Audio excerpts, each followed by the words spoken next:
I'm very happy to be here. I had some experience here trying to get here. The last time I was here in this city was over 30 years ago, when I used to be with HUD. At that time, as as he said, I used to work with HUD Indian programs in housing. So that's been that many years. I guess I'm becoming one of those ancient aliens now. Well, before I do a lot of different speakings and so on, it's our way of the Zuni people to say a prayer so that we can ask for guidance from our spiritual brothers, our space brothers, and so on, so that we can all connect. So I'm going to say a quick prayer in Zuni, and we'll go from there. Blessed down and look at on the ona yato kita chuyan to shanikuyela na kaikena ho na ola ita look at on the itama ho ya washupa no you hit on your pahana kita hospanina ho na on you hit on ashta bakki vichamanati ke yamavitil sitta hona katiganna le akadona so teus tika hansho pamani kan kom teus ben ones kokshkunat he ona kan tika hancha to adachu. I've asked the spirit people to connect with us, open our hearts, and so we can talk with each other and pass on information. Today I want to talk about a lot of the indigenous groups, the survivors of Native America. The Southwest is probably the most stable group that never got removed from their sacred lands.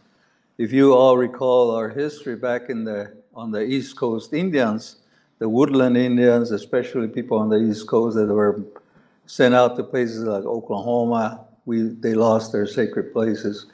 But the Pueblo people has always kept their lands and their people intact, and so our continuance of our teachings have been going on for centuries, if not thousands of years.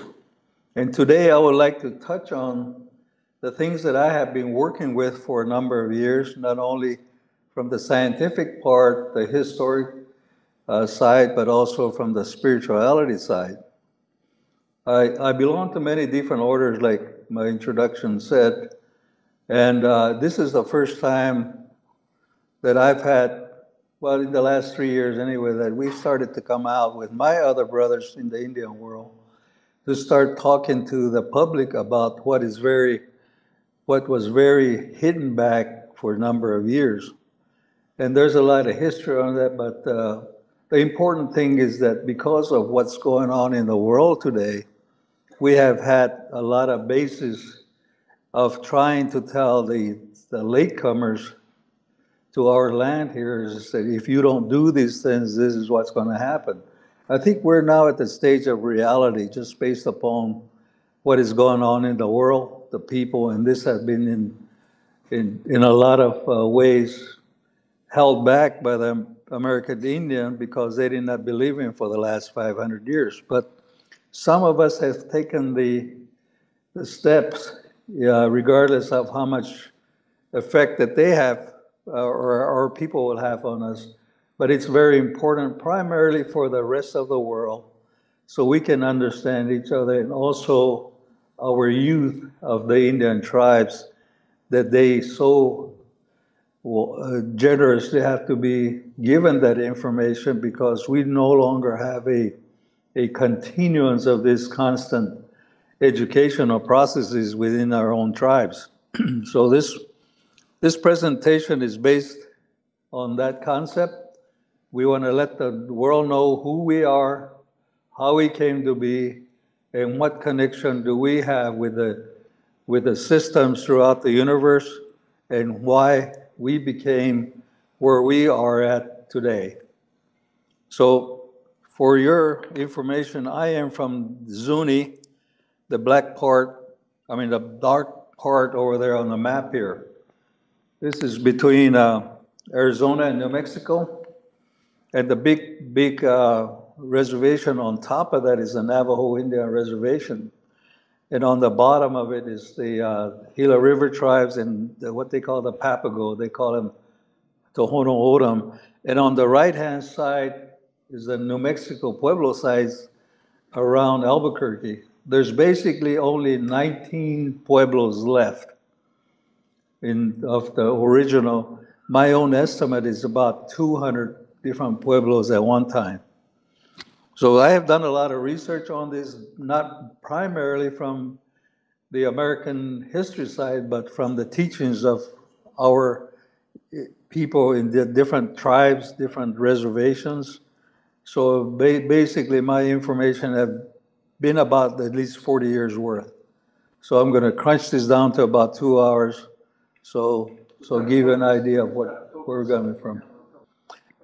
Here's basically what I come up with, and looking at when I was doing a lot of this different information system, because all our information systems are oral history, and they're done in chants, prayers, songs, even one-on-one teachings. My teachings were based upon from many, many different sources. And I always say that I was homeschooled, which means that I learned from my grandmothers, my grandfathers, and other members of the tribe. So here's what I basically came up with after a lot of teachings from these elders. We have the gods, the etheric and benevolent beings, which also they use the vehicles commonly known as UFOs. And on the bottom, and then also surrounded by constellations, galaxies, planets, and also what we call the dark forces. This information is taught to all of us when we're very young, and by many different methodologies. First of all, it comes from the home first. Grandfathers, grandmother, uncles, and we used to live in extended families. So at mealtime, we all used to all get together, and after that, especially during the winter time, all the stories would be told. This is before we had electricity, telephones, television. So our education was directly, and there was also a lot of interface with other families that had the knowledge. So it was a very comprehensive approach to our training. And I think that I'm perhaps the last of those type of people that got taught that way, because television came into my tribe. Well, actually, electricity first came into my tribe in the 50s. I was born in 1944. And in the 70s is then when it took a heavy turn, because now television, telephones, and other electronic devices were made available. But these were basically what you're taught comprehensively. When we talk about the cosmic magic kingdom, I was looking for a word to explain why things happen. How can a UFO appear solidly and disappear in the blink of an eye? And the Zunis have a word for that, but I could not figure out. So I just termed it as cosmic magic, as countering the, like magicians use illusion. The tricks that they use is an illusion. But so that people ask me, what do you mean by cosmic magic? I said, well, when you see, say, like an ET or some other form that can walk through a wall, how can they walk through a wall? And I said, that's because they use cosmic magic, which is multidimensional, and I'll get more into that. Now, there's another thing, too, that's really coming along heavily, is these malevolent forces. Now, a lot of people say that there are good aliens and bad aliens, but in our teachings, it's like anything else. Even though they're the super intelligent people and they're very multidimensional, they are also guided into doing bad things by other forces which we don't really know as humans how they are guided into that. That's why when we do our prayers, we ask the gods, do not believe those people. So, and then also we talk about the multi-dimensional system, and I'll get into that further down on what I mean. So, okay, basically what if you look at the inside of it, being a structural engineer type person, you know, when the triangle is one of the most sturdiest form. And then when I looked at a lot of different things with spirituality and technology at one time were equally treated or one and the same, as I would say. And a lot of that had to do because of the ecosystem. And if you look on the outside of it, is the falsehood that's going on, especially right now, that you can squash a box because there's no triangles in there, so the falsehood is the one that will collapse anything that you put into it.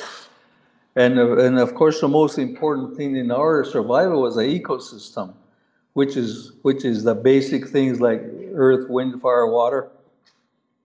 And this is what we're destroying at a fantastic rate right now. And we have, or at least our teachings have been that this was eventually going to happen, but they thought it was going to be longer than or farther away than from where we are at this stage of the game. And both the Hopi, the Zunis, and other are saying that this is now the end of the fourth world. The earth is going to be here, but the world, which has happened in the past, not only from the indigenous groups, but also from the scientific part. We've heard many theories that say that the earth has flipped over 13 times in the past. And right now there's also speculating that what they call Planet X will fly by there and flip it over again. And that's also in our teachings. And I go into more detail when I go into that section, but this is basically the way I look at things, that because the ecosystem is the one that is very, very connected to everybody. Everything, every living thing on the planet and every human on the planet is directly connected with the ecosystem. And right now we're destroying that at a fantastic rate. Okay, this is basically most of these pictures will be of the 1800s at the Smithsonian. And this is what it basically looks like when you look at over the mountain coming in from the northeast side. This is my hometown back in the 1800s. It's basically the same layout, it's just modernized. And my presentation will be spirituality and star people. And a lot of people have a question about Kachinas, which in some cases you might refer to them as sky beings, or in Christianity they refer to them as angels. So that's just a method of that. And then petroglyphs and rock drawings are our records of what people used to see way back when. And some of them are thousands of years old because they've been crossing paths with each other for thousands of years. I think the first one that I read a journey of this Chinese monk way back in, I think it was 2250 BC, and he was followed by another monk back in 500 AD. And this is also, there's a guy by the name of John Rushkamp Jr. that's also finding Chinese petroglyphs right next to American Indian. And so there's a lot of people that have gone through here. The Zunis and other pueblos know about what they call the Celts, or the Welsh Indians, the white-haired Indians. And so they have a lot of history of it. Of course, they never wrote them down. It's just passed on mouth to mouth. And then one of the first times I ever heard this was my grandfather.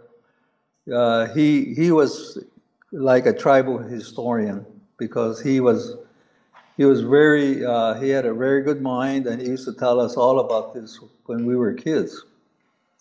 And the last thing that I'm going to cover is the prophecies in the fourth world. Spirituality is the practices that we do, on a daily basis. We all used to pray every morning and we do our things, and we ask for blessings. And cornmeal, ground cornmeal, white cornmeal, mixed with turquoise and coral, were the presentation to the gods. We still do this today. And we're so isolated, that's why we do not have any constant onlookers of what we do on a daily basis versus the Hopi people. Everybody goes to Hopi. And so it's like, and they welcome that too because of their economic hardships over there. They make, that's part of their economic structure over there. The more visitors they have, the more they can sell. And so, but the spiritual beings in our way is that they establish and downloaded humans with diverse ethics, consciousness, technology, esoteric systems, and agricultural systems. Now, it's very, if I had never gone through these procedures, I would have not have any idea of what it was. But it's like going into multidimensional systems. And a lot of people talk about things like the drugs that they use, like ayahuasca, and taking on drugs that you go into different dimensions. We have the same type of network, but we only use it for only the spirituality and medicinal purposes. At least that's what I was taught. I don't know how it is happening today, but this is what happens when it's a catalyst. It's not an end all things to directly relate to the spiritual systems. The spirit beings and also provided language and communications for system, and this is where the prayers come in. We repeat this almost on a constant basis, every day, every month, solstices, full moons, and the village you go to Zuni, and there's always constantly going on like that. But now we're modernized. We don't have to do agriculture out there in the field, so now we have more time to concentrate on these activities than in the past. The spiritual beings through the emissary group, this is where a lot of people have perhaps a hard time understanding that these are emissaries that we call the star people. They're the ones that are go between the higher ups, and they observe and take actions to ascertain that people are still carrying out the doctrines. One of the things that has happened in the last 50, 60 years is that they have asked some of them, some of them have actually asked some of the tribal wisdom keepers, how come they're not continuing what they're supposed to be doing? And there's many, many stories on that. And we actually have, still to this day, contact with the spiritual beings. We don't call them ETs or Greys or things like that. We just tell them that these are our fathers. And the assumption, the UFOs and Indians know them as guardians, protectors, and they provide us with warnings of future events. And I go into the real life activities that has happened, which was I was part of on the information. The Star People Connection, they brought the technologies way back when, maybe thousands of years ago, nobody knows. And there's many, many rituals that were given us. And that's where the chants and the deity systems developed, the clan systems, and also the technology transfer on different types of plants and animals. We have a concept of panspermia in all our activities, and which is held every year in December. That's where they talk about the creation of the fourth world, who was involved, and how they did it. And this is where it's a real highly technological type approach to it, which as a scientist and engineer, I researched a lot of this stuff, and it just fits in with what I had thought about when I was a little kid as an imagination. And then the teachings that was taught us by the elders, Its Kachinas are, well, I'll get into the Kachina, but they have,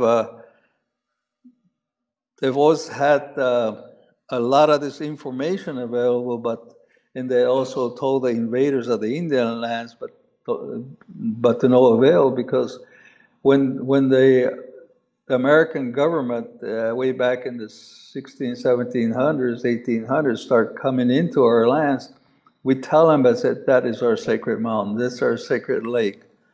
And a lot of them were converted into national parks later on, back in the early 1900s.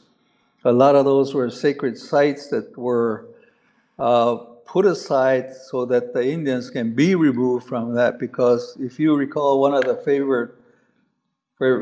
famous things were the ghost dance of the Sioux Nation, because they were coming back on with some of the dances that they did to fight the enemy, and which was called in the enemy ways.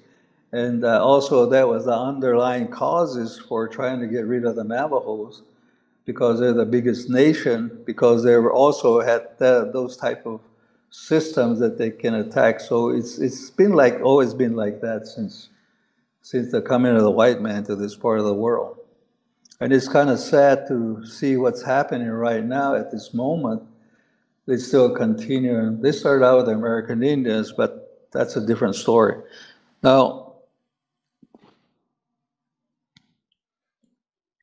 this is we talk about a lot of parallels. How many of you heard of Jacob's ladder? And this is basically, remember where the angels go up and down on the stairs? Well, this is basic concept too. The opening up on the top is to the universe, or at the star systems.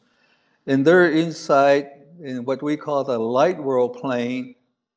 And see, there's no windows, there's no doors. That's how they come in up on the top. And on the bottom, you see a fireplace. And right in the fireplace is a fire. And in front of there's a slab of sandstone that's got a hole in it about the size of maybe about 6-inch hole. And that's to the inner world. And right before you, in that, there's a cistern underneath there. And it's filled with water from different sacred springs for ritual. So when the Kachinas come in, the Kachinas come through the roof, and they come in upside down. And I'll show you some petroglyphs, because that's the way that the original Kachinas took the place of the star people. The star people will come down from the sky, from their vehicles, which were up in the sky. They used to call them the shields. The Hopis still have some in their mesas over there. They call them the sky shields. That they will leave those and come down. When you're a little kid, before you're initiated into the knowledge of the Kachina society, you ask your grandmother or your grandfather, say, how do the Kachinas come? And they'll tell you, well, they come on the backs of ducks. Everybody knows what a duck is when you're a little kid. And you just say, oh, okay, well, that explains it. And later on you find out that, what grandma told you was not really true, And we call it the Kiwis in Zuni. And I was just saying a while ago that Zuni is the only language in the whole planet that is spoken in Zuni. There's no other language similar to ours. There's a lot of other parallels, like the pueblos around Albuquerque, Taos, Santa Fe, and even the Hopi. They even speak, the dialects are the same with our south of the border brothers in Mesoamerica. And there's parallel. I mean, they're the same languages. It's split up many times. We had a lady that was from Santo Domingo Pueblo outside of Albuquerque. She was a very well educated lady that went out there and visited one of the tribes. And she woke up one morning to go do her prayers. And in the plaza in Guatemala, I believe it was, and she came through this plaza, and there's these kids playing out there, and they were talking to each other, and they were talking in the same language they speak up in Santo Domingo, which is Carisan. So there's a lot of still the parallel systems, but you don't hear this much about them. But this is a ritualistic chamber that we do all our Kachina stuff, our teachings, and that a lot of times this is where my original education about the Indian philosophy, about agriculture, about how to take care of the planet started from. And all Indian people, these are the, if you see those, the plume serpent, it's true, and it's also the same thing that in our Mesoamerican brothers, they call him Quetzalcoatl or Kukulkan, and it's the plume serpent.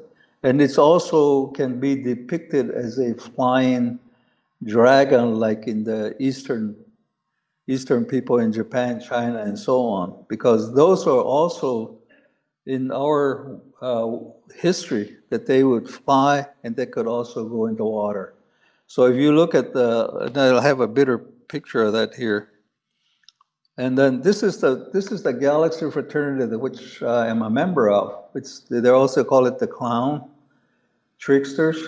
And I think I made a comment at the Contact in the Desert that I said that Trump is a trickster. And there's a lot of parallels. I've studied him up to this point. And if you read Christopher O'Brien's book called Stalking the Tricksters, he talks a lot about the details on this, about the trickster is assigned to break all the memes. And that's why he's over there, he's breaking everything up. And so there's a whole history of those type of trickster people. And I happen to belong to this group. It's both the trickster and the medicine side. We're also medicine people, the Galaxy Society. And up there on the illustration, I mean, this is a painting from the Smithsonian. They would not allow them into our actual chambers, but somebody had a good memory and they used to draw this after they got in. There's a lot of stuff that's not included in here. In front of those, what we call corn maidens, these are up, you can see up on the front, they're made out of macaw feathers. And these are what they call transceivers. We had the highest technology, we used the highest technology thousands of years ago. And inside of those are crystals. And we use crystal technology to make connection. That's where they get the medicinal powers, because all medicine men are conduits. We're not healers, we're conduits. So when we go into the curing and whatever, but some of them are really advanced because they've been recycled, come back so many times that they can actually go, they don't have to use these things.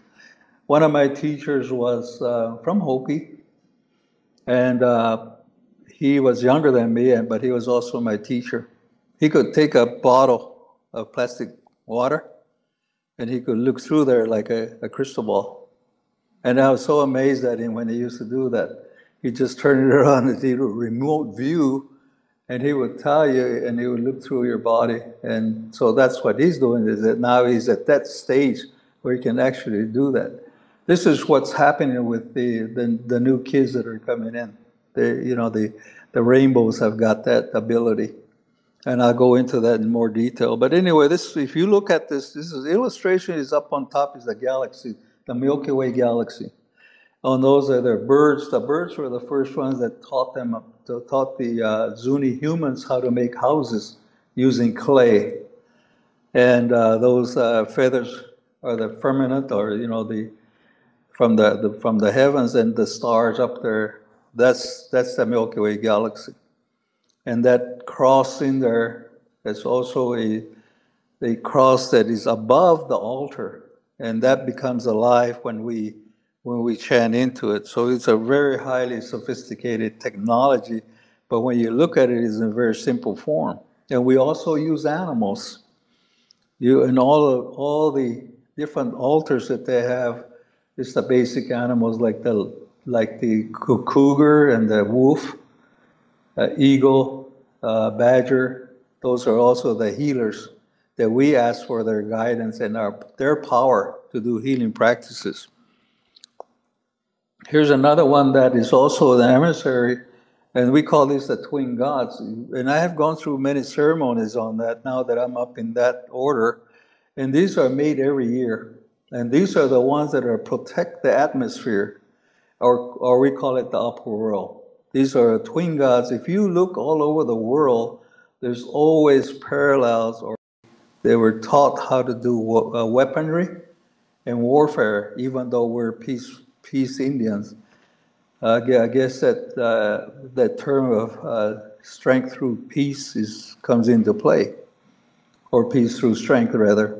And so these are all this regalia that they prepare every year. I've been to these ceremonies many times, and it's quite an experience. So this also is part of the sky people system, or the star people system. They just made them look like that.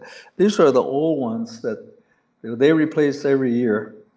So every winter, they replace them, and they just put those on side to side. And when I was a kid, we would go up to those places. There's about 3 different places that they place those, and you go there, and it looked like big old stack of logs.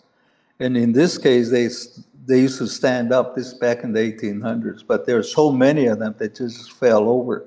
And we never touched any of these things. We just go and ask for blessings. And sometime back in about the 70s, people started collecting those, and they made their private collection. I think one of the most famous stories that Andy Warhol bought the whole set, or had some Zuni show him, and they confiscated that probably in about the 1980s. And so these are the pot hunter's dreams, because they're all dressed up like the previous one that I showed you. Okay, going into the Kachina. If you look at the Webster, Merriam-Webster's definition, is Kachina is also Kachina or Kachina. That's the way that the Indians call it, is Kachina, and Hopi Kachina. It said one of the deified ancestral spirits believed among the Hopi and other Pueblo to visit the Pueblos at intervals, which means like spring, summer, winter, and fall. In the fall they don't come because that's harvest time, and they have when we are initiated into, when you're about anywhere from 12 to 16 years old, you're initiated into that group. That's when you learn about the origin of the Kachinas, and they tell you about why they became Kachinas, and their star beings, and their domain is the sky. And then that's where the sacred places, springs, and the inner world come in. My dad was the last, my late father was the last of those really intensive study. So I asked my dad I asked him, I said, how did the Kachinas, because he does the prayers and he does all the rituals for over 50 years, I guess. And then I asked him one day, and I said, I need to know that stuff. He said, so he told me that in the original Kachinas, there were actually star beings that used to come to the villages. They actually, and their 2 purposes are basically to bring rain and to bring seeds for the survival of the people. Last week they had a big dance at Hopi. This is the first time ever that they combined the summer dance with the winter Kachinas, because the world is being threatened by a drought. They had to request the winter Kachina dancers. They only come during winter, and the spring Kachina dancers to come and help reinforce the summer Kachina dancers to bring rain. Whether it's by coincidence or not, this was back Sunday. Tuesday morning, we had our first rain where I'm at near Sedona. And so this is, there's so many stories about that. I think one of the famous stories, my dad used to be a firefighter in the Angeles National Forest. I think it was at Big Bear or somewhere. They fought this fire for a whole month back in the 50s. So in those days, the Indians used to go fight fire without, having to, because most of them were tough men, and even young boys didn't have to be 18, so they'd go fight fire when they were 14, 16 years old. And they gave up on everything. And my dad used to be one of the straw bosses, I guess.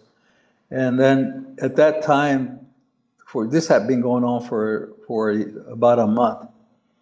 All the Pueblo people, including the ones that are from here, from what they call the mission tribes, they actually went and selected a rain dance song, and they taught each other overnight, and they sang that song for a whole night, and asking the rain gods to present with them.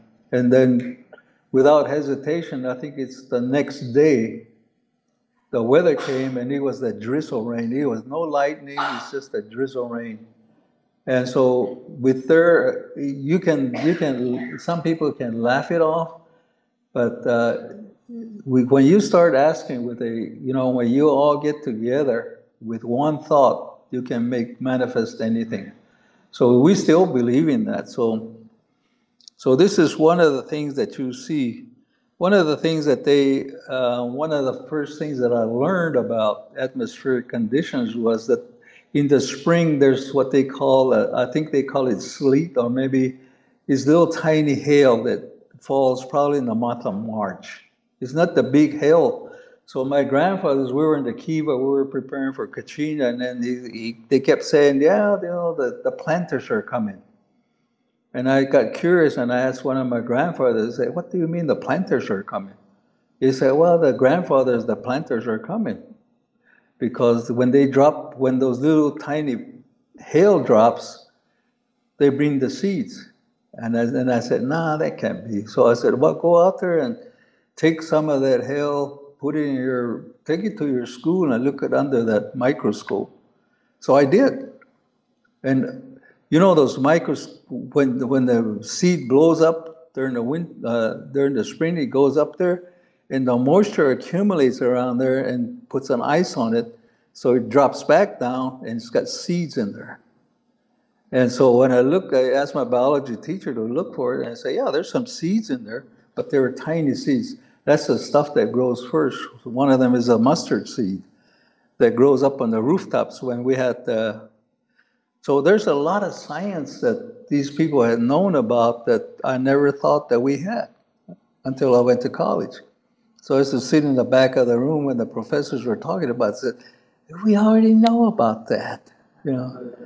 So anyway, this is basically, they also bring songs, dances, entertainment, and one of the entertainers is the clowns. They got two sets of clowns in every pueblo. One of them are the mudhead clowns, which are Kachina, and the other ones are what they call the Kushari, the Kosas, or the Neweque, which are, and also the trickster clowns. And there's also two sets. The one that's got the gray with black stripes are the medicine clowns. The one that are striped this way are the ones that are not medicine. Those are the first ones that came here to the pueblos, and they messed up, so they had to be replaced by the real guys. So there's the orders are so intense when you come out there. You have to really learn about those things. But we still practice that to this day. So it's all connected with space, it's all connected with nature. Everything is interrelated with all the people in the sky, the inner world, and what we call the light world. We're in the light world right now. You go into the inner world, then there's a different group of people down there, and I go into that.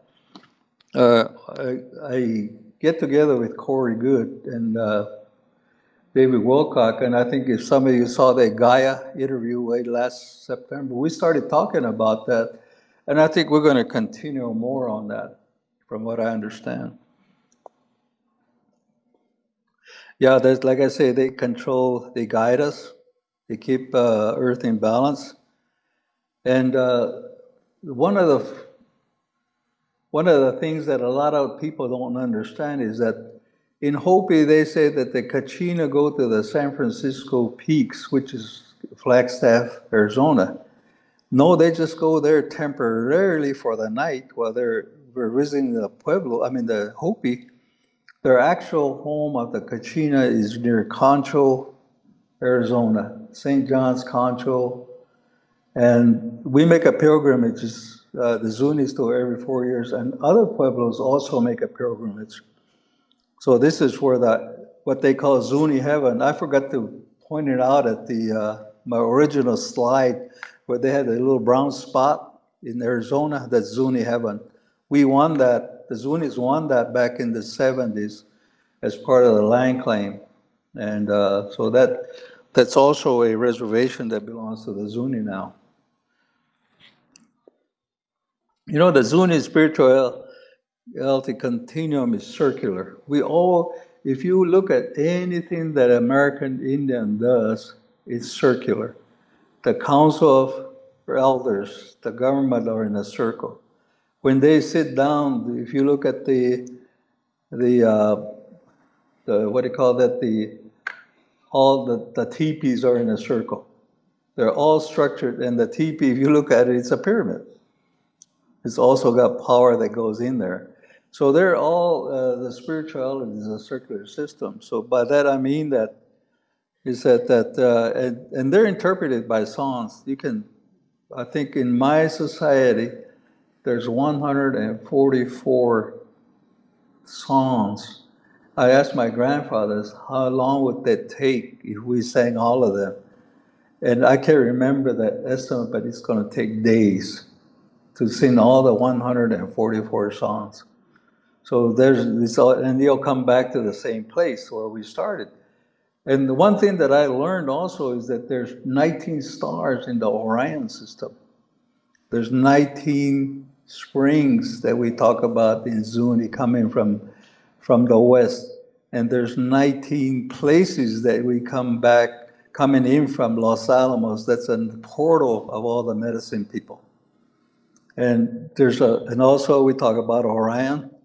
That's a real complex subject when you start laying it out. But I think I had some few in here, and I think I added that on. I say, remember, this is where I learned about in my study in physics. Everything in the universe is in relative motion and is circular. Hence, the Zuni believe that a lifetime from conception, see, that's life. The day that you're concepted, you're already a human being. That kind of goes against some of the laws that we're trying to pass right now, abortionists and so on. And then the birth to death is but a brief stop in space and time. So when we talk about it, is that do not mess up your time in this light world. And that's why we never had suicides. We never had. Now the death rate is high because of drugs and of other things. So especially social ills. So when we are the child of the gods, and we're most. All of them are reincarnations. I think they say that some of us have lived thousands of times already. And so it said that when he dies, he's prepared to be with his cosmic family and become an ecosystem keeper of Mother Earth. You come back and you generate yourself to become the messengers to bring the rain and the seed. That's our belief. And so it's pounded into us. And so, see, this is one thing that's kind of interesting. Through the fourth and seventh dimension, man is then perfected as a finished man. I always wonder what they meant by, if you continue to do this, you become a finished man. And my tribal medicine elders would tell me, they say, what the heck is a finished man? So they explained to me that you go into many, many different, and you come back, and then after a while, if you go through that, then you become with the eternal force. He said, your road will be finished in eternal light, and that is the end. You know, it's just like this enlightenment comes into play, Going into multidimensional comes into play, which is a lot of recent things that's happening. It's just like, I try to take a picture of this in glass. It shows a baby born and all the way up to, and then on the top he becomes a Kachina. It didn't come out too good, so I'll work on that again. But anyway, this is like a Mobius strip. You know, life is like a Mobius strip. When I was taking topology in high school, I was sitting there and say, yeah, this is like a Mobius strip. So I drew that and put that in there just to, you start at X, you put that path around there, you come back to the beginning. And you know, that's really a thing that had kind of puzzled me for years, but so now I can pretty well see what they meant, the teachings of my elders, what they meant. Oh, wait a minute. Oh, here it is. This is the plume serpent. We call him Kolowisi, and if you look at that, that's a deity also of the Kachina people.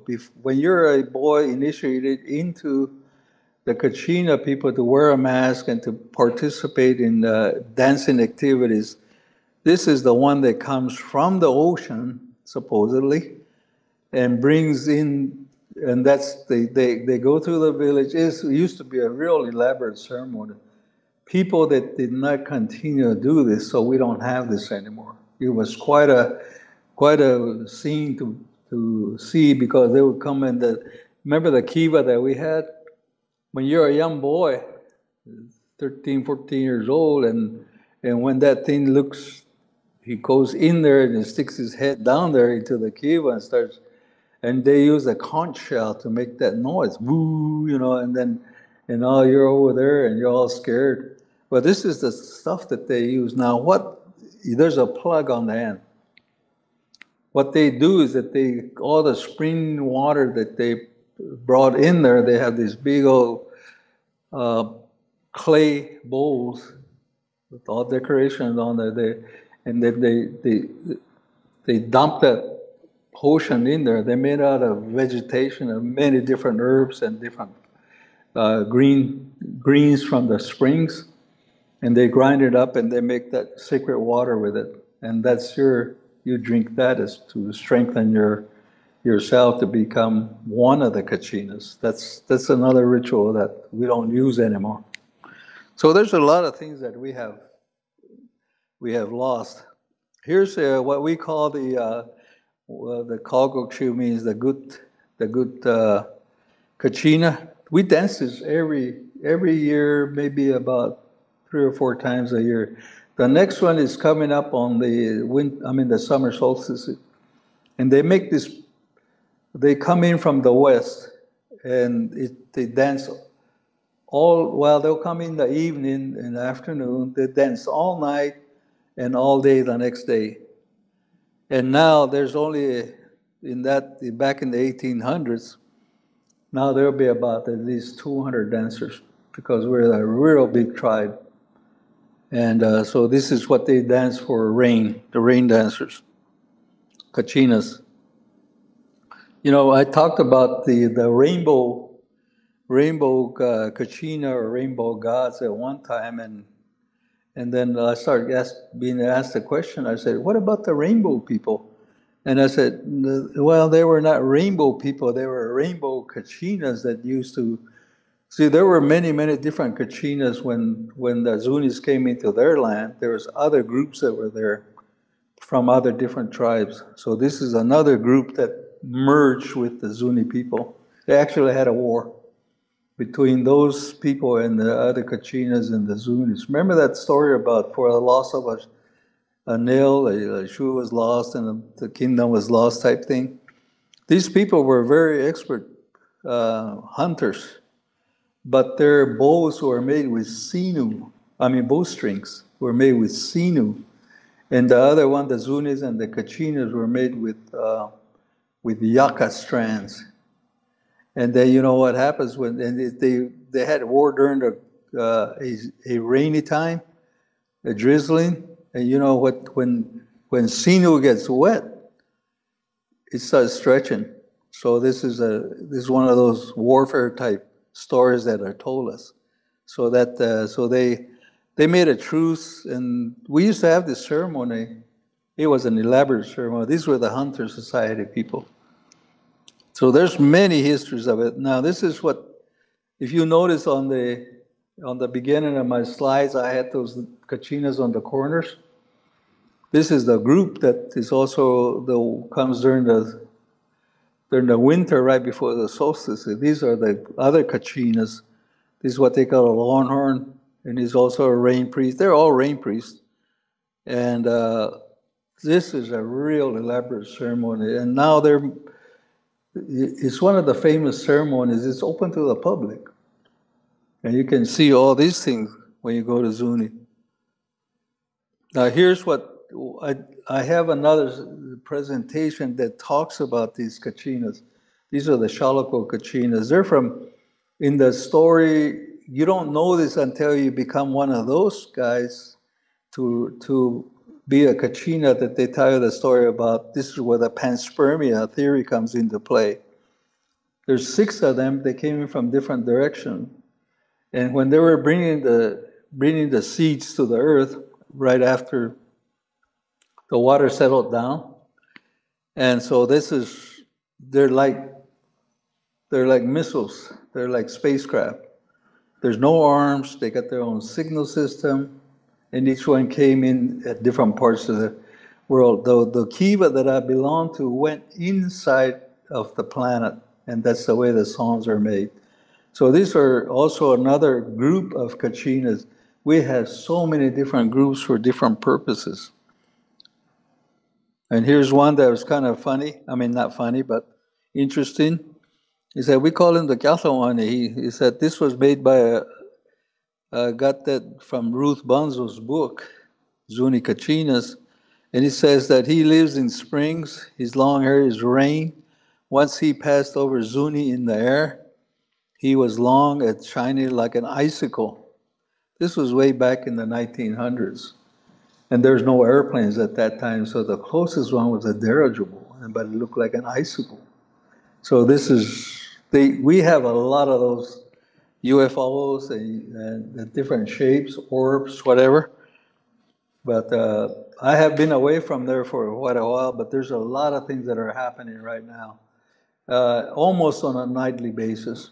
And what's really funny was when I was still there, living there, within about any time that a UFO came by, within 5 minutes, there'll be helicopters.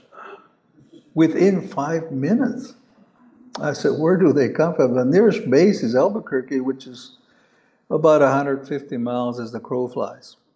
So there's got to be an underground base somewhere. And most Indian reservations have an underground. They use them because the land doesn't belong to the Indians. It's held in trust for the Indians, so no Indian owns any land.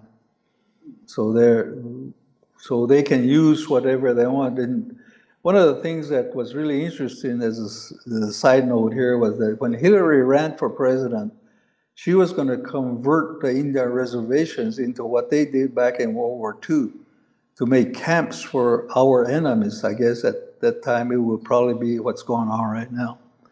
So this was downloaded to all of our priesthood when they went to this Zuni heaven. And these are I'll cover that at the end. But anyway, okay, petroglyphs. This is our history. These 2 guys over there have you ever heard of Travis Walton? This guy, his name is Richard Gonzalez. Richard grew up with Travis Walton in Snowflake. So he's accumulated a file of many, many petroglyphs where I'm from and around Heber, Snowflake, Arizona, Payson, and other places. So he's a good friend of mine. We were together Sunday. And so he and I get together when he finds out new places. So he found out some new petroglyphs. This is the same guy that works with John Rushkamp Jr. on the Chinese petroglyphs. And so here's a few of them. You can always see the stars. Now, there's a lot more detail on that about the ancients talking about the two suns, and that's also in our history. And I think within the last 3 or 4 months, I think I was seeing it on one of the documentaries about the two suns, or either they're back to back, or what they call the dual suns, or whatever the scientists call it. So there's a lot of them. Now here's a UFO. Like a thing standing up on it. I mean, there's numerous things like that, even within 30 minutes from my house in Zuni. Here's something that a lot of people haven't figured out yet, the one with the horns, and it's got stripes on them. In our history, in our archaic history, these were what we call the galaxy clowns, or they were very high order people. That's why they have these stripes across them. And they got these, if you go to modern day pueblos, you can see the clowns in the plaza. They got their hair up like that, and they're wrapped with corn husk, and they're marked like that. In Zuni, we're marked like that, and we use gray paint. And so they look like they got ears, but they're actually like antennas. The ancient people had antennas, and we demonstrate that today by putting in a plume on our head, and all the Kachinas have these feathers that stick out. Those are the transceivers, and everything is scientifically connected. And this is my training in the academia came into as a real good comparison. And I always say it's a theory. That's to have a back door, that I can't prove it. Here's other things, here's other beings too, that they're walking around there, they got these different instruments. And you can see on the left-hand side, I don't know if my marker did not work last time. I mean, my laser, for some odd reason, it didn't work. Let me see if I can get it to work. If you can see over there, there's the start of a Kokopelli. Right here. So that's Kokopelli is all over the Southwest, clear down to Mexico, clear down to Peru, and he's a cultural hero. And among other things. Here's a UFO. They've always seen these throughout so it was nothing new to us when we were growing up. We could see them. Okay, this is about 15, 20-minute drive from my house. It's in a place called Scrabble Canyon, Scrabble Rock Canyon. This is a picture of Bigfoot. We have Bigfoot in our tribe and, of course, all over the world, whether it's called Yeti or Sasquatch. And in our interpretation, Bigfoot lives inside the inner world. And because of remember I said that by cosmic magic, they can come up there, and because we don't know a lot of things, we're just scratching the surface. I think I said at the Contact in the Desert, the human beings are probably in the second grade. And so we have a lot of information about these things, about how they come about, what their purpose is, and it depending on which order you're talking about, because each one of them have their purpose in their system. In the medicine society system, when they sing his song, I asked my leader, he and I grew up together. I asked him, I said, when we sang that song, how come we went into a low voice, low frequency type thing? He said, that's because we're calling the man beast. So he said, what is a man beast? He said, you know what you call him in the white man world, he's called Sasquatch. So this is Bigfoot, and it's all over the Southwest. I'm going to go to the Bigfoot conference in Chihuahua, Washington, I think it is. A friend of mine, his name is, what's his name? Kiwani Lepsosaurus. He puts up one every year, and there's actually Bigfoot family come over and participate with a spiritual group there. So this will be my first time there.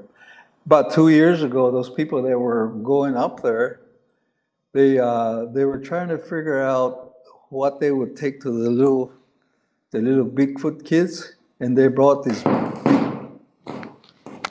big giant bubble makers, and they said that they took those up there, and I guess the little Sasquatch guys were having a good time. Okay, if you look at this petroglyph over there, remember I was telling you about, this guy here? He's coming in upside down. You'll see a lot of this stuff all over the petroglyphs. And that big guy with the long hands, and that's also a depiction of Bigfoot or Sasquatch. Now, this is the one that we kind of had a hard time trying to convince people that in our history, we don't have the eruption of the Flagstaff volcano, at least in my teachings. So the one on the right is a UFO. But it's not a mountain, and I kept telling them it's a grounding device, which we call in our Zuni the connection. We call it the connection to the earth, and on top of it is like an antenna. All things have an antenna. Even human beings have an antenna. Remember when a baby is born, got that little soft spot? They're downloading it, and pretty soon it seals up. So that's also another ritual that we have very sacredly, because you don't touch the little baby when the soft spot, because he or she's always been downloaded until at such time. So we go through those rituals. Now this other guy, he's coming in upside down. And then also over there is start of a cocoa, or a different cocopelli. There's different species of cocopelli, just like any other group. Of course, the birds are very common. Here's another one that's also like an insect, and he's also got he's got the antennas and playing the flute. This is right there, like I said, about 30 minutes from my house.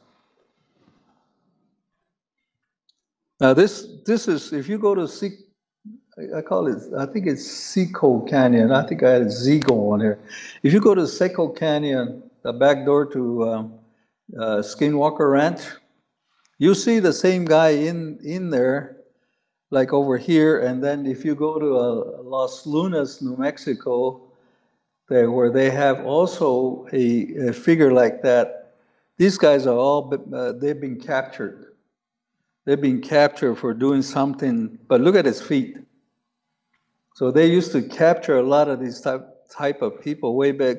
And the only reason that I know that is because of the teachings of those people, where you go through a training about how they used to capture them. And they used it by song and chant. And so this is where they would draw them in there like a trap. And so the other thing too that they did was that, I think, this is my own understanding, is that I think they used to use the bait of Dectura. Because when they take Dectura, they go into a high, I guess, like some good mushrooms or something. And so they capture them. And there's also depicted on a lot of rock drawings. So that's one of those things that's over there in Zuni too. So, and here's another thing: the people thought it was a snake. I said, "Look inside. This guy's walking around in there."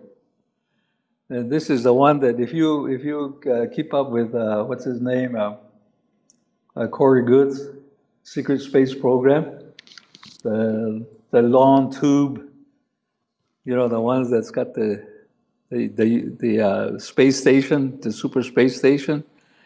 He said you can go in on one of them, and there's people walking around in there. So that's also prevalent out there in the Southwest. All over. Here's one thing that it looks like a bean that's just a head, and it's it's wrapped around and something, and it's like an orb. And one of my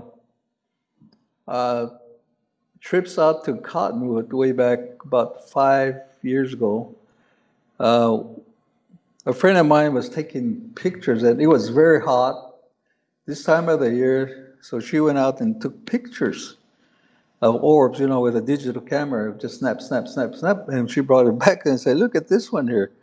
And it looked like something like this. Inside this big orb, there was an ET in there that was looking out from this orb. And so we have pictures of those things. And a lot of people have seen them coming out. See, digital camera, I'm not a very expert in those things, but before digital cameras, you could never get those. But now that we got those digital cameras, and especially the movie types, I mean, you can catch these at the right time, whatever. And also Sasquatch. I have a friend that's got many, many pictures of Sasquatch. And some of them are little guys too.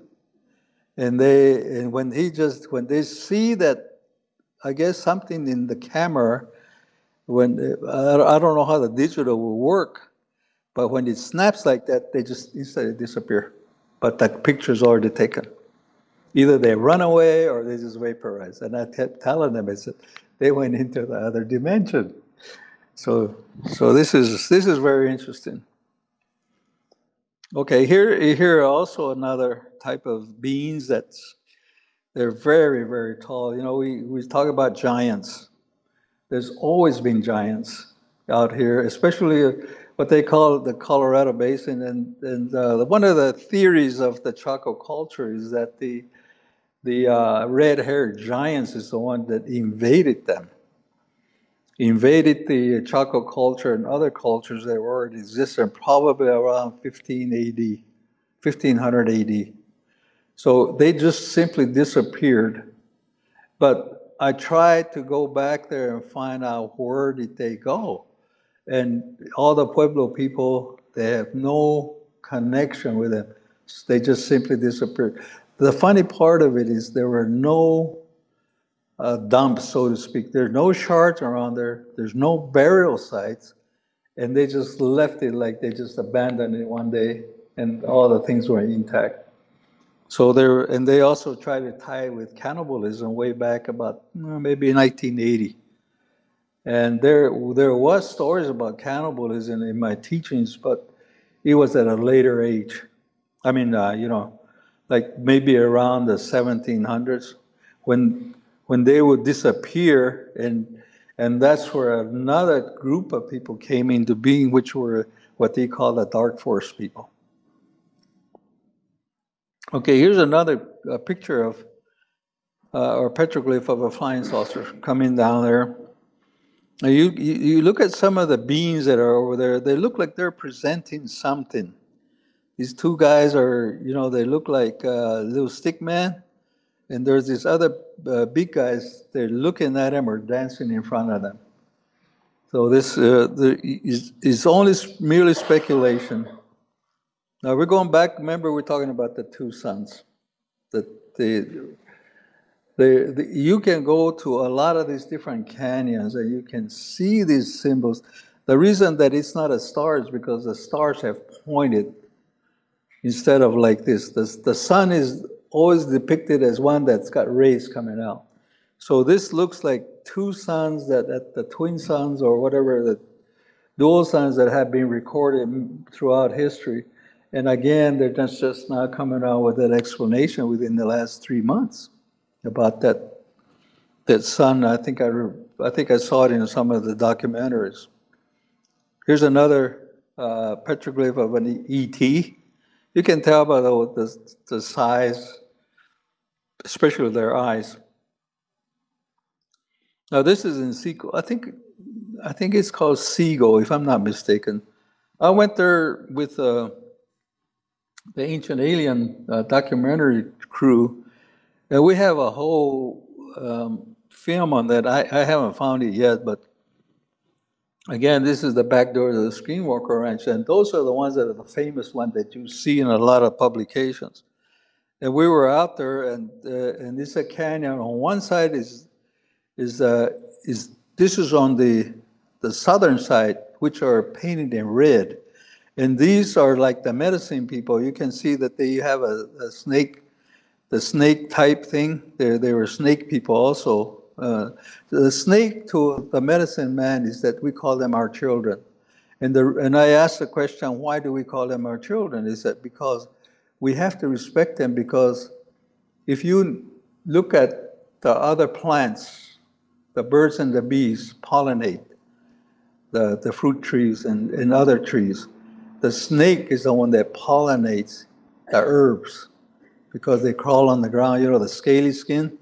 They go plant to plant. If it wasn't for the snake, then the herbs would not have any pollination to grow. So this is what kind of ticks me off when they have those rattlesnake hunts. They kill a lot of rattlesnakes because we prepare prayer sticks twice a year when they come out of hibernation and when we go back into hibernation, which is around April and October. So this is a lot of medicine people use the snake as their symbol. If you look at the caduceus of the modern medical symbol, it's the two snakes. So we also have that concept in our medicine societies. And there's the one that do not have the snakes are the one that are the warrior people. They don't use snakes, but the snake is medicine. So that's why these are the original people that are depicted up in those walls are the medicine people type.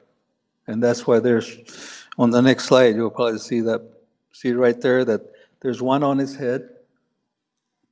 And some people try to argue about, well, they're probably reptilians. I said, no, that also is the medicine that was taught by the star people or given the star people to say that these are the medicine that you can use for many, many different illnesses. One of them is swelling. I don't know what the white man's term would be for when you swell.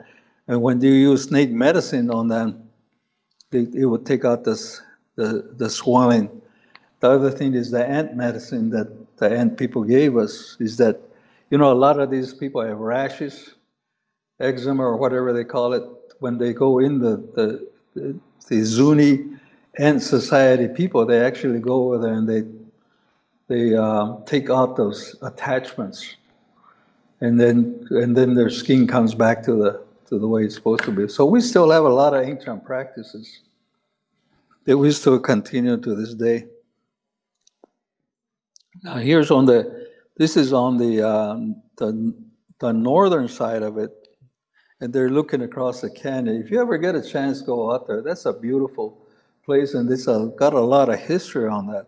And these are the ones that they're called the lookers, the guardians, and they're actually the ones that look upon these people, and then my theory is that they bring, based upon the teachings again, is that they said that, okay, here's what's happening right now, bringing the medicine guys to take care of this. And the medicine guys are the ones that are marked like this. In all Pueblo people, the medicine people are like that. We all have different types of, based upon the tribe, the markings. It's just like the Plains Indians used to have their arrows.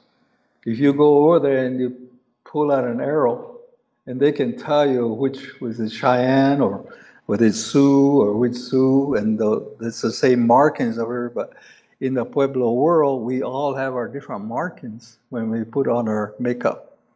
And so when you go to a different tribe, Pueblo, if you participate in there, and they can actually sort of like, if you're an honorary member, they'll also give you that stripe that they have, even though you got your own, because they're going to be participants. So these are all the same from way, way long, thousands of years ago.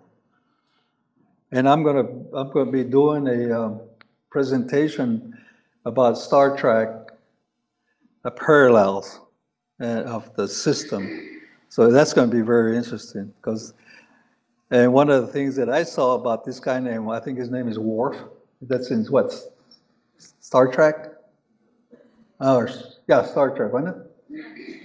Anyway, remember when he changes his bandolier when he's on a peace mission? He's got it on his left side. When they go into DEFCON, whatever, he switches it over, and now he's a warrior. Only the warriors wear it on the right side in all Pueblo people, because when you wear it on your left side, this is our medicine bags and our cornmeal and all that. That means that you always hold your mother on your left side, which is your strong arm. It's not the right arm. All Pueblo people say your left arm is the strongest one.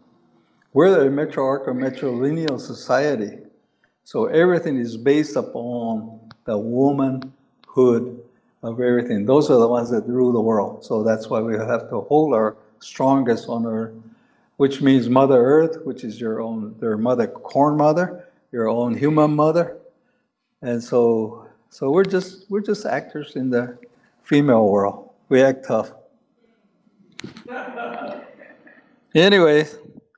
The Four Corners area, this is right off Interstate 40. It's right on the edge of the southern part of the Navajo Indian Reservation, or Route 66. And this is where, it's right off the main highway, but these are the ones that were presented to me by a friend of mine at Navajo, and she was all excited because her kids went up there. Here's one of the things that a lot of people talk about. They were providing shields a long time ago, and if you look at the Greek mythology and all that, remember how they used the shield, the sun shields, and they use it for weaponry, but it really wasn't weaponry, it's a technical tool. The Indians had those too.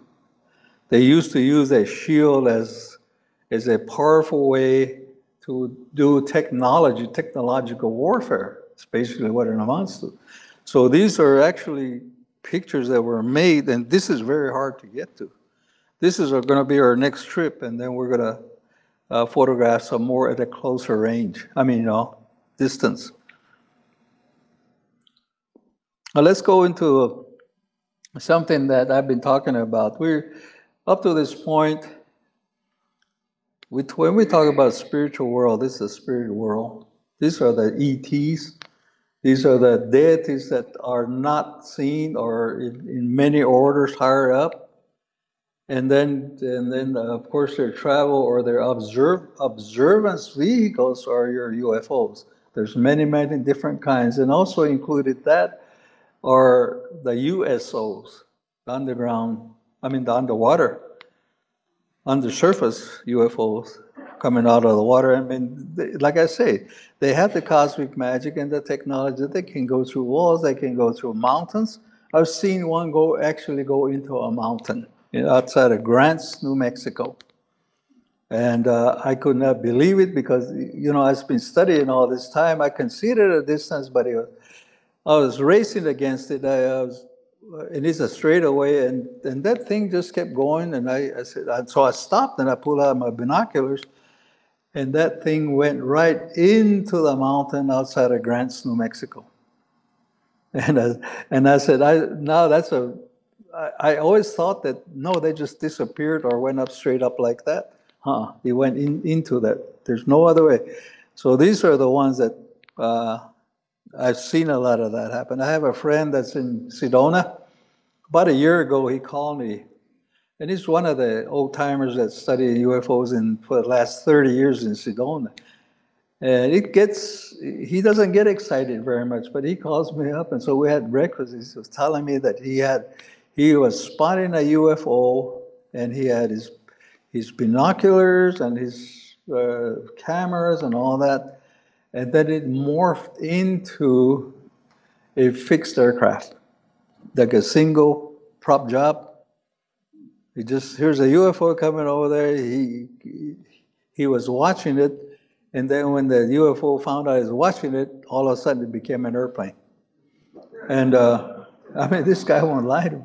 And then the other thing too was that I have a friend of mine that's a retired aeronautical engineer. He used to work for big corporations like Boeing and Aerojet and all that. We were outside his house, and this cloud kind of looked like a real wispy than the cumulus clouds that were on the side. And I told my buddy, I said, look at the UFO guy, man. It must be his first time out. He doesn't know how to cloak. He said, look, he doesn't know how to cloak. And all of a sudden, the whole thing just starts disappearing in front of our eyes, less than about 3 minutes. It just disappeared. No wind or nothing. So these are, they hear us, they can see us. One of the favorite guys that I used to talk with, Colonel Wendell Stevens. Wendell Stevens came to visit me at my house in Zuni, New Mexico. And while we were talking, there was a UFO that was sitting on top of the back of my house. And his wife at that time, the dog was barking, and what the heck is going on with the dog? Went out there, she ran in there and said, there's a UFO sitting up there. And then by the time the guys took their cameras out there and everything else, it just took off. And so I asked Wendell, I said, what was that UFO doing over there? Nothing, it's just listening to us like nothing, you know. So anyway, I've seen so much. I can tell stories forever when I talk about UFO there. Okay, the etheric EBEs, extra biological entities, they're all over the place. The little guys, the woolly guys, even the fairy people, they're all over. You can go to any Indian tribe. When you ask them the simple question, do you guys have little guys around here? They say, oh yeah, they're in that mountain or they're right here. They come out here. Well, but see, I guess that little story what I told some time back was that there was this Indian sitting back there with all this people talking about all this stuff, and then says, well, you know, Joe over there, he knows about this stuff. So they asked him, I said, hey, you know about all those little people and those things that come out there? He just went like this. Well, how come you never tell us? He looked at him and said, because you never asked us. So a lot of this is supernatural. Where we're talking about paranormal activities, sometimes the trickster guys is kind of, you know, they'll come around. I had two Kachina guys that used to, they live right next to my house many years ago. And they're in this little hill, and they call them the Greasy Boys because they're dark. They're only about yay high, no more than 2.5 feet high, and they're twins. I had a friend of mine that came visiting me from Wyoming, and he was ex-Navy, you know, he was a Navy commander, and he was writing a book. So he came to visit me for about a week, and he used to walk. He used to walk at night. He was a health freak, you know, he's ex-military, so he was walking up there. He used to walk about 5 miles up there. And one night he came back. It was about, right after the sun went down. And in his pathway to go into my driveway, he said, there was a little guy standing there. He was standing like this, he said. And so every time he wanted to pass, he would go back and forth with him. And so I guess, the way he told me was that he tried to pass him, but he won't let him go. So he told him, I'm not here to hurt anybody, you or anybody else. He said, I just came here to visit my friend. And then he said, can you let me by? And he just looked at him. And finally, I guess he was talking to that being, got tired of him, just tried to say, so he just like washed his hand, went like this. And he said, you know what happened? He said, what? He said, he went into that hill. Next day he was telling me, I said, what were you smoking? Maybe I had some of that. No, what happened is that there's these two entities that live right outside our house, or well, it's my mom and dad's house. I used to stay there. And it's out there in the middle of nowhere, nothing, no trees, no bushes or nothing, because my dad had cleaned that whole area. But there was a 500-gallon propane tank. And I thought somebody was playing, trying to mess around with me. About 2 o'clock in the morning, I would hear that tank go bang, bang, bang, bang. And I said, who the heck is that? I will go out there, and there's nobody out there. So this went on for about 2 or 3 times. So I bought back one of those big giant lamps that you buy at Costco, I guess it was. And when that happened, I went out there and I flashed it around there, and there's nothing there. So the second time I went out there, the second time that happened after that, I went out there and I took my shotgun. I was trying to scare that whatever it was, and I blew the shotgun and I hit my tank because it was dark. So then later on, I found out. I said, "Oh, those are the guys that are coming out there because they don't want anybody around that area." This is what happens to a lot of places where. Remember that original story of Nightmare on Elm Street? That's where they built that community over graveyards of the Indian. So there's this talking about paranormal activities. That's what happened in a lot of places. Sedona is a worse place because I called those people and said, you guys that came over here, you opened Pandora's boxes. Because in the ancient world, the Indians left because of these type of bad entities and they locked them up. And then you guys come around, you open those up and you let them back out again, which is, to them, it's like yeah, yeah, sure, but we believe in that because I have been part of the curing practices where they had these entities. Actually, they had opened those things and the entities come out. I mean, this sounds like a horror flick or science fiction, but it's true. I mean, I'm a scientist, I'm an engineer, but I've seen it, and I've helped to do these things. So this is not something to really play with.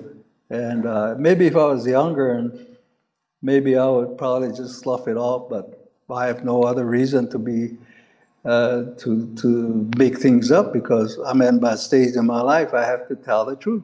That's what I'm doing. So anyway, we go into this other one, this multidimensional stuff. I mean, we are, like I say, we're only scratching the surface. We're so busy fighting each other here on the planet, we forget to look at. If you look at the oceans, what percentage of the oceans have we explored? 5%, if that much. How about these other places that we, like up in the jungles, we're burning down the jungles in South America. We don't even care to look at what's inside of those mountains. The people there's still some people in Puerto Rico that went to the mountain that still live up there. There's some people that live in the mountains that you thought that they had gone extinct. So therefore, what about the animals? Sasquatch is becoming ticked off because we're treading on his territory. Same way with the other species. So this is, and then because they're multidimensional, they can come and go when they please. And on the other side of that is what's happening in this world today. You look at how many, over 100,000 different religions. And a lot of those are cults. And I do not hesitate to talk about these things because it has affected the Indian reservation so severely. The evildoers are at it. The tricksters, the bad tricksters, the negative entities. The black-eyed children, for example, are now invading Indian reservations because it's free land. It used to be the druggies. The drug guys back in the 70s used to use the Indian reservations for drop zones. And so now that's free land out there. There's nothing out there. So I have 2 friends that call themselves the Navajo Rangers. Some of the stuff that they present or do not present are so severe that, but now they're going to come out and talk about those things. We're going to be on a panel next year at the Contact in the Desert. They're going to talk about the years of accumulation of things that they never talked about before. And these are evil things. And the negative entities, they've always been here. It's just that they were kept sort of like under control throughout the many years. And we call them the two-hearted humans. And so, so between the spirit world and the Mother Earth, there's all these entities that are back and forth on this, and it's like a war. So we're in this light world, and some of us have become the connector of those things. It seems like a very strange thing to talk about, but in 1998, the two kids were playing with his Ouija board in Zuni, New Mexico, my hometown. And they let that, they call it the devil. They let him into our village, and it almost wiped out the medicine order that I belong to. And they had to request another medicine group to come and cure the ones that were there. I wasn't there because I was still working. But this was a horrific thing that ever happened when what they call the devil came into the Zuni, because we no longer have protection like we used to have. So these are the things that are now going to be coming out. We're going to talk about them openly. I mean, we have been ostracized by a lot of some of us that talk about these things, but we can no longer afford to hold this back. But there's also a solution to those. But we're working at right now, so we're getting these people together to talk about some of the guardian system and the rituals that have been held back for years because it's affecting everybody. It's the whole world that's been affected. I don't like to be a person that likes to talk like this, but it's reality. So I wanted to show this just to give you an idea of where we're at from the American Indian perspective. Okay, let's go into something that a lot of people talk about. You know, the Hopi Blue. If you look at Corey Goode's website, this Hopi man, back in August, September of last year, we came up with a hoax that had been generated for many years. The hoax is that when the Blue Star Kachina comes to dance in the Hopi Plaza, the Kachina will take his mask off and he will be an ET. Somebody made that story up way back when, and so he straightened out the whole world by doing that. But in so doing, he got bombarded by many people, and then he chickened out on me. Well, he really didn't chicken out. He said, I'm not going to put up with it because I'm old. I thought he was going to be a big favor. So this is one of the biggest things that we did at the Corey Good Disclosure Conference last year. So they have the Americans, we still monitor events and warn others, but it's just like anything else. Here's the one that I worked on many years ago. He said many years ago, when our grandfathers foresaw what our futures would be like, they spoke their prophecies among themselves and passed it on to the children. It said, cities will progress and then decay. The way of the lowest beings. What's happening in our big cities? Druggies, evil people, destroying everything that we try to put together, or taxpayers try to put together. And the drinkers of dark liquid, this is the one that was prophesied way before alcohol came about. So when alcohol hit, they say, well, that's what it was. They did not drink coffee, which is Spanish broth, and chocolate because it was dark liquid. But they did not, after they forgot the dark liquor was liquor, especially the old whiskey that used to be brown. So that's what started the demise. and say, of course, this is a no-brainer. Population will increase, and land can hold no more, and the tribes of men will mix, which is what's happening today.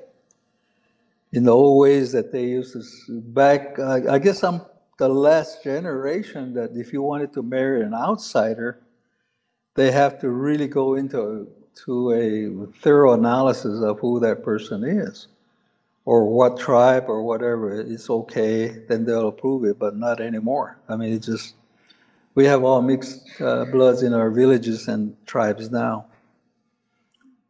And they talk about drugs, and also the families will break up. This was in 1966. And father against children and children against one another. This was not bad at that time. And said that this is one thing that's kind of fascinating. A star will fall upon the land, or drops of hot water will rain upon the earth. Now, there's two thoughts to this thing. Radioactive rain can happen, or the sun will put out flares that will have superheated water that will come on the planet. And we all go through this superheated water when we put stuff in the microwave oven. It no longer has the same chemical compound, so you ingest it in your body. It's no longer H2O, it's something else. I mean, this is what they're talked about, and they're not scientists. So this is, and they also talked about our own belongings will start eating us. They were like not directly meaning, because we didn't have television when these guys were talking about that. We did not have cell phones. What does cell phone do 24/7? It's putting out those beams, and it's affecting every part of your body. And one of the biggest things that happened since the 70s in my tribe is cancer. And I believe it was caused by Operation Gas Buggy back in 1967, because it started appearing in 1970, 75. Operation Gas Buggy was that they detonated an atomic bomb in the Four Corners area, and it affected the whole water source system and all the whole. That's why I went to work for Shell Oil Company, because they had what they call sweet crude in the industry, and it became sour. It released the hydrogen sulfide, and sulfur dioxide. Sulfur dioxide is what's happening in Hawaii right now. And along with that is the hydrogen sulfide, which will kill you in about 13 seconds, I think, if you breathe that. So they knew about these type of things. And then here's the one that is going to happen, they say. The land will turn under, which means it'll flip its axis. It's going at the North Pole, or the magnetic north, is going 34 miles a year. Can you imagine that? And the Eskimo people and our Indian people up in Alaska are saying that the sun doesn't come up at the same place anymore. And I'm sure Al Gore is going to take credit for that, but and then you remember where they're talking about this nuclear winter, when the sun will not rise? Oh, this is the one that I was telling you. Then our positions will turn into beasts and devour us whole. Are they talking about AI, or are they talking about electronic radiation, or are they talking about things that are happening right now? All of us are being tracked down with any very little tiny electronic gadgets you got on your body right now. So they said they'll devour us whole. So these were predictions that were carried on through centuries. Now this is very interesting. Remember the methane gas that is escaping because of the ice melt? He said, "They will feel the air we breathe, and the end for us shall come." In our past, the way they survived is through breathing through their urine, because they purified the air when they're filtered through their urine. I haven't looked at it from the standpoint of biochemistry, but that's what the Zunis used to talk about during the time when they had the gases from the volcanic or eruptions. That's how they used to survive. So they will bring upon themselves what they receive from what has resulted. The future holds for us. This is the one that I worked on way back in my younger days. That I had 5 people go and record all the information from anybody that was about 60 years old older. My grandfather was about 100 years old at that time. And so a lot of his information, I went back and researched it about 7 years ago, and they just dumped him in an old warehouse, and all that tape recorders is deteriorated. We had thousands and thousands of hours of that. And so that's just the way it is, I guess. And here's a brief history of the Pueblo Indians. I wanted to throw this in there because I talked about Chaco, Mesa Verde, Canyon de Chelly. The cultures disappeared overnight. Now, I did a lecture on this about, I think it was 2 or 3 years ago at the New Life Expo, about some of the activities that resulted, or at least a theory of why they disappeared. It was not really drought. It was not really anything. It's some group of people or things that came about. The red-haired giants were some of them, because they were very prevalent in the Colorado Basin, which is now present Nevada, and even clear down to Arizona. In the 1500 to 1800s was the invasion of the European, and a lot of death was done to the indigenous people and destruction of sacred property. Now, this is where the UFOs, a lot of different places where they would land, or they used to have. There's still some places left. You talk about some of our brothers to the south, where the Incas, the Mayans, they go to a certain cave and they go into a different dimension. We used to have those things, but because of the Indian reservation system, they kicked the people off of those places. The eastern seaboard people, the Cherokees, the Choctaws, the 5 civilized tribes, they sent them to Oklahoma, and they just destroyed all of their sites. You know, out here in the west, they're still like up there at the Yakima, Trout Lake. I'll be there next couple weeks. And they still have UFOs come down. Still have UFOs come down into our territory, and that's why we have, within 5 minutes, helicopters to fly out. They even got the Jolly Green Giant over there too. So, in 1968, you can look at this up. The stealth bomber crashed on my reservation. It was you can Google it. Stealth bomber in Zuni, and what the people told me was that it was chasing something. It looked like an orb or something, and they thought that they were practicing. But what happened was that the thing that he was chasing locked on to the stealth, and it brought it down to just close to the earth and went into this canyon. I know the canyon because I used to get wood there and I used to hunt in that canyon.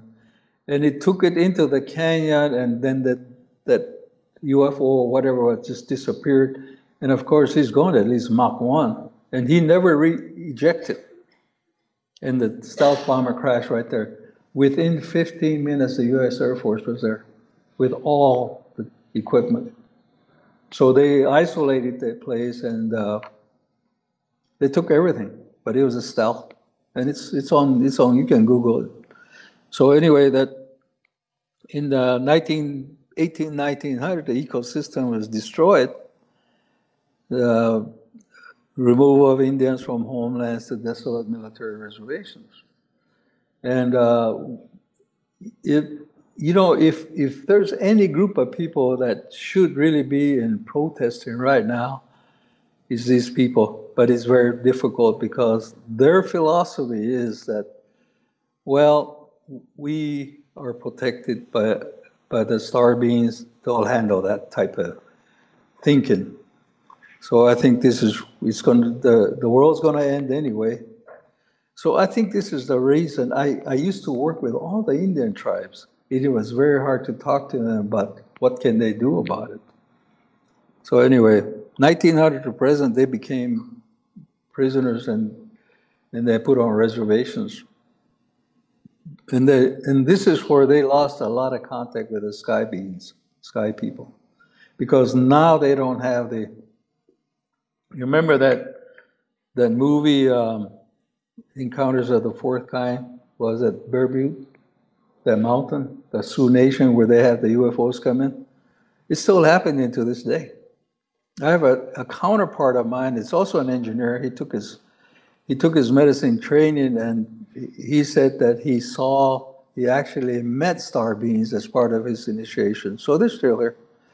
And we don't talk about it. We were talking about it in Costco in Albuquerque. And we looked around there and said, hey, we better not talk about this. They'll put us in the loony bin. Yeah, he's another engineer. He said that there's a guy named John, what's his name? Porello, is that his name? Porello? He was on he had, huh? Robert Porello.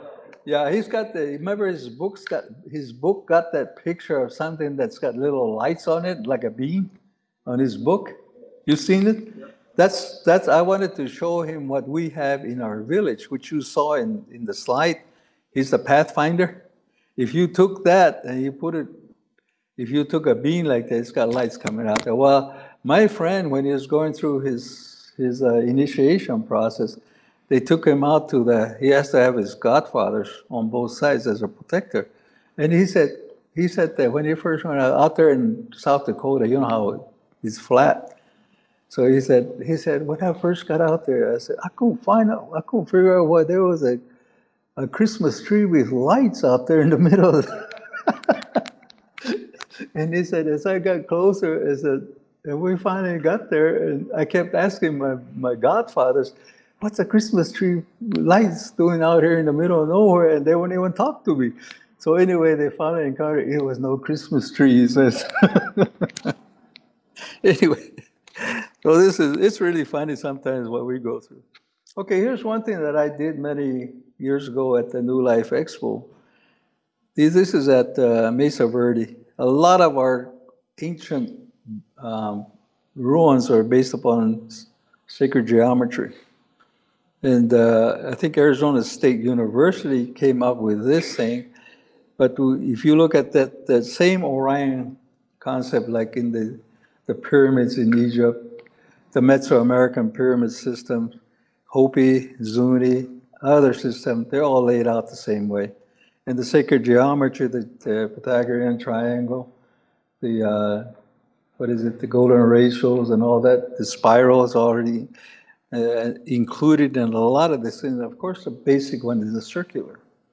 And I think I went on to put in here's one thing that I gave a lecture on about 2008. And I was talking about the disappearance of the Chaco culture. And I kept telling them that the kivas were not built until after 1500. Kivas were built primarily to house the galactic beings coming down, like the kivas. And this one is a circular one. They call it the Great Kiva at Chaco.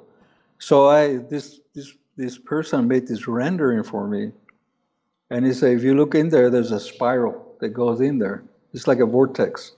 And around there is that they used to come there, and for lack of a better way to describe it, this used to be the University of the Healing Arts.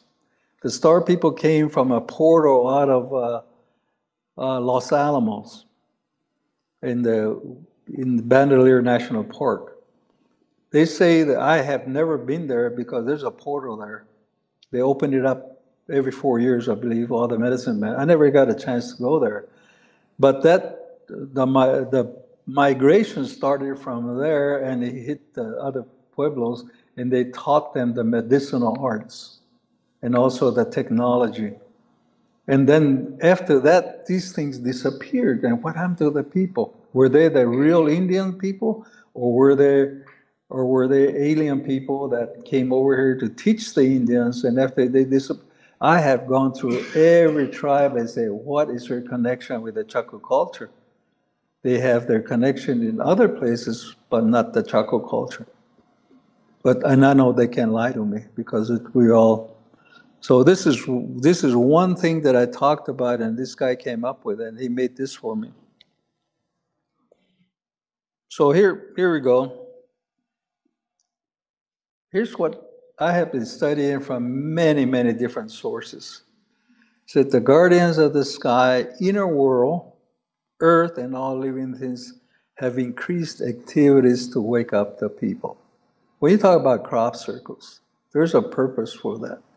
When you talk about anomalies that you see that's happening all around us on a daily basis now, they're saying that, you have to stop, look, and listen.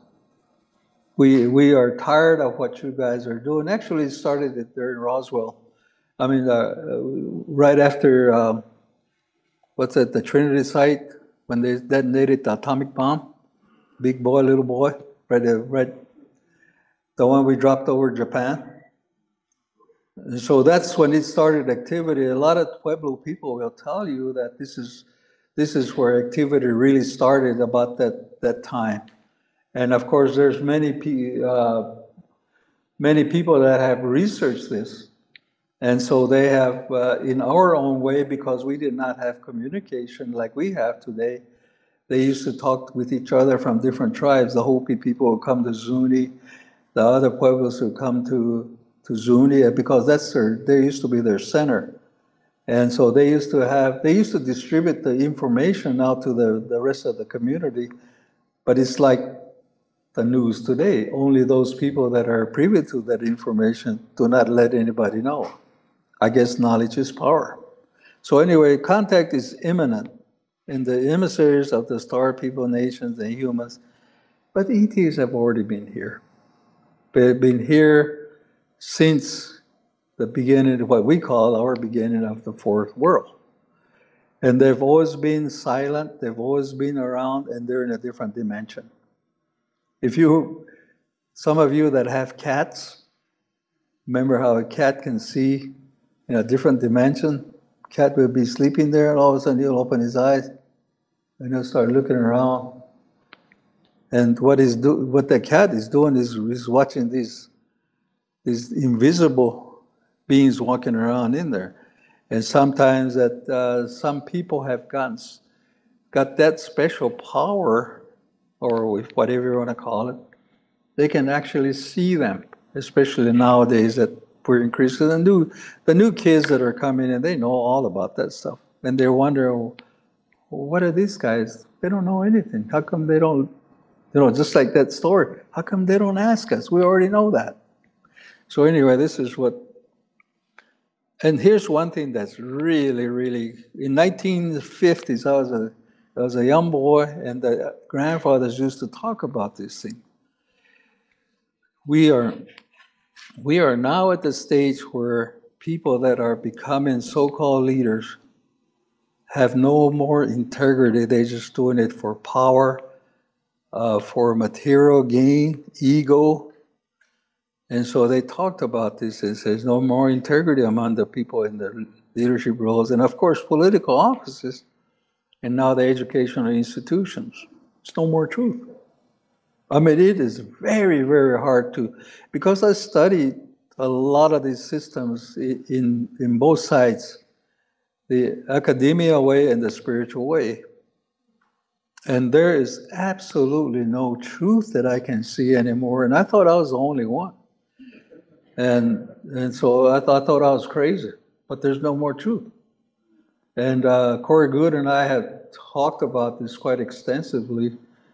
And I think one of the things that we're going to start doing is that just putting this out there full force to what I said, why do I have to hold back? Because they tried to kill me, I'm still here. But anyway, and here's one thing that's going to destroy all of us, is the drastic environmental changes caused by the dark force beings using science and evil practices. Now, I have a lot of I have a lot of stories about the background of these people, how they can dry up the wells or the springs, how they can bring in different species of animals. For example, in Zuni, they wiped out the whole valley with grasshoppers in the 40s because one guy got angry because his wife was messing around with another medicine man, so he took revenge. This is, I believe it because of so many people that used to run that big valley of vegetation, and after that, nothing ever grew because the grasshoppers ate everything. You know, it's just like in the Bible. So these are happening right now. And the other thing too is the chemicals. Look at every day the chemtrails. Look at every day the forces that are using synthetically. HARP was a good example. A lot of people, you know, like they create the tornadoes and strange rainstorms. And these are all man-made, and this because of the evil forces. I mean, you have to understand it from both the technological and the evil side, evil practices of it. And they've already combined it. The way I explained it is that it's like getting the Crips and the Bloods and the MS-13 and the Hells Angel all together.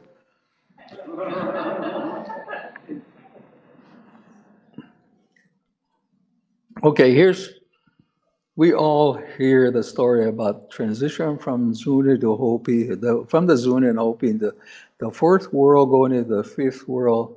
It's already commenced. You know, who was it that Tolstoy wrote that he said, all advanced civilizations die by suicide. We're on a suicide mission right now. The star people are here. They're already here. They're just waiting. There's more coming in as we play. Okay, the elite playing God. Look what's going on in the last year since Trump got into office. There's absolutely no interest in humankind. He says, fight, fight, fight. They're fighting about things that don't mean a damn thing to anybody except register more voters for their own power forever. So this is what's going on. And the controlling of humans is underway. It's always been underway. The religions were based for two reasons: is fear and control. So we're still going that route. Evil people have taken over everything. You go to any village in New Mexico or Hopi, they have secular governments.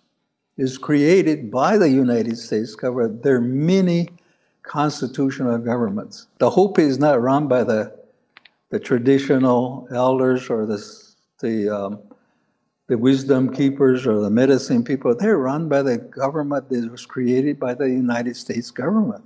You go to Zuni, we have the same thing. It's a 100% secular government. So we have 95% of the Zuni people are religious, spiritual oriented people, but they have no rights. So they already set it up for failure. And I said, this is one thing that we go through every day. And this is one thing that I had to learn in many, many different ceremonies. And the last one, it says, my interpretation to English is that we do not know what our future is going to be. Only the raw people know. It is only with our prayers, religious items, and offerings that we provide to you that we ask for your blessing and life. And we do that, and that overcomes a lot of our fears if we continue to do those things.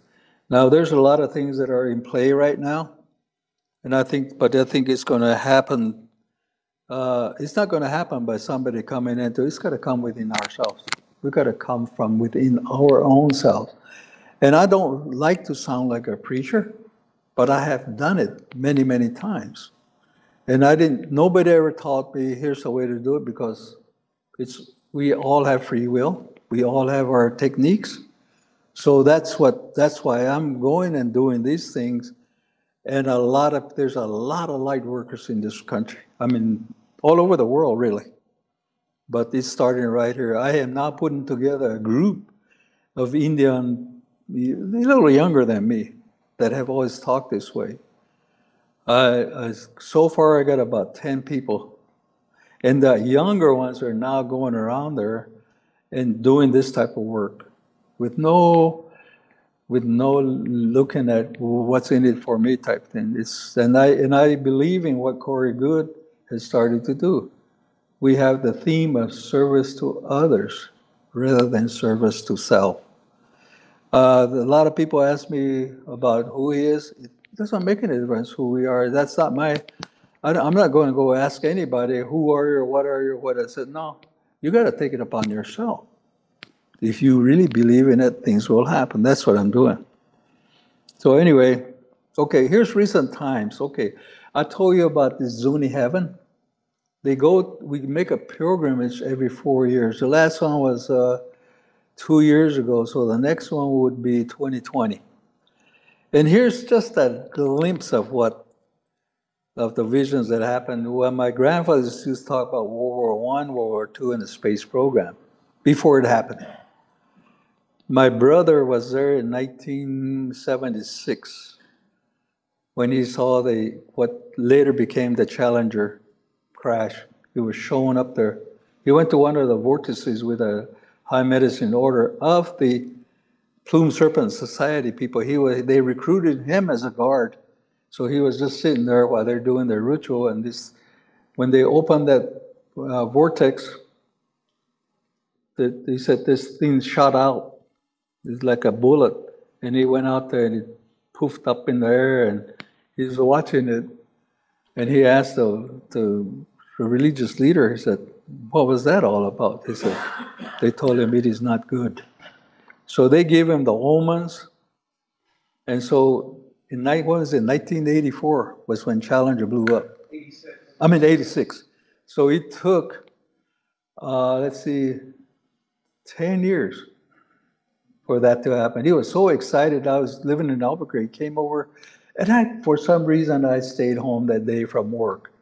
There was only one TV channel in Albuquerque that showed that.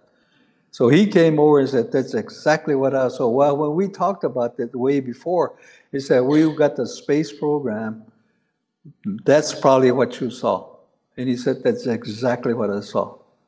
We knew about the 9/11 catastrophe 3 months before it happened. This was the shortest that it ever occurred. And our medicine group, the Galaxy Society, is the one that takes care of those people that went to the pilgrimage. Now, there's about, at least 300 to 400 people that go there from all different orders. And when they come back, they shut down the place and in the kiva, and they sit down and we go through the prayers, we cleanse them, and then the head medicine man of my society will ask after a prayer, said, now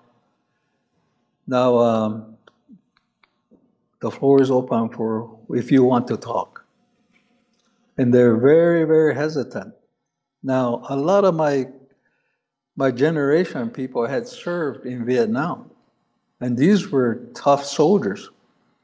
When you see those guys almost crying, you know something's really wrong. These are the tough guys that were in the Marines, in the Rangers, and Green Berets. When they didn't want to talk because they saw something.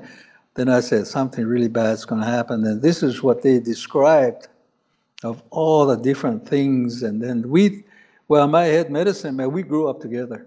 He took the Zuni route, I went the white man route, he calls it. Now we're back together. So I'm sitting right next to him. he kept saying, they all said that it was right next to the water and these were tall buildings. And he's never, my friend that's never been anywhere, he said, they're talking about New York. There's water, there's tall buildings there. And so everyone had the same thing, and some of them didn't want to talk. They talked about the dust or the mist, glass, twisted steel, shiny stuff, and looked like smoke, everything. I said, it's New York. This was in June, I think it was June 18th. Yeah, what's today?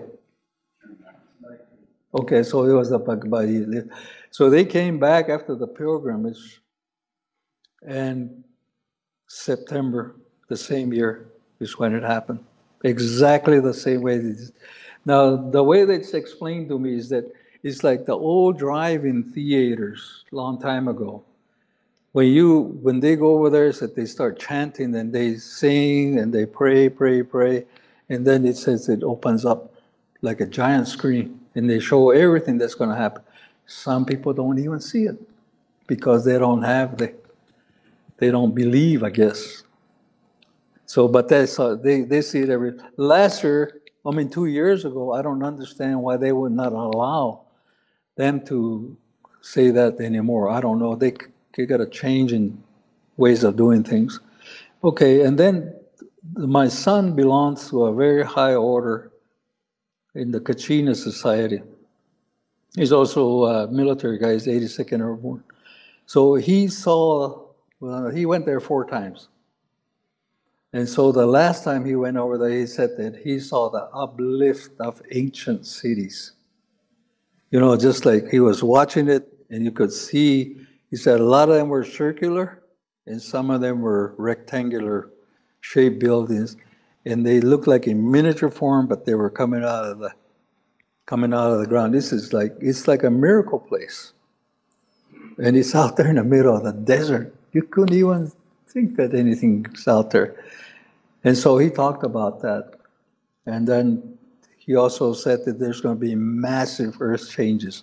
Look what's happening, all over the world. I think that the volcanic activity is going to increase. Geologists say that Yellowstone is way overdue. California, San Andreas is way overdue. This is one thing that when I talk about these type of things, I was in the downtown San Francisco earthquake in 1989. The first thing that came to me after that was, where do you run to? And when this finally comes into this play, what all this is going to happen, where are you going to run to? That's just the way I think that the human mind is made. You're just gone. So anyway, we have a lot of people conflict that's going to happen, more and more than ever, according to their predictions, visions. There's many. I'm just took only a handful of it, and these other people, they go into detail. Anyway,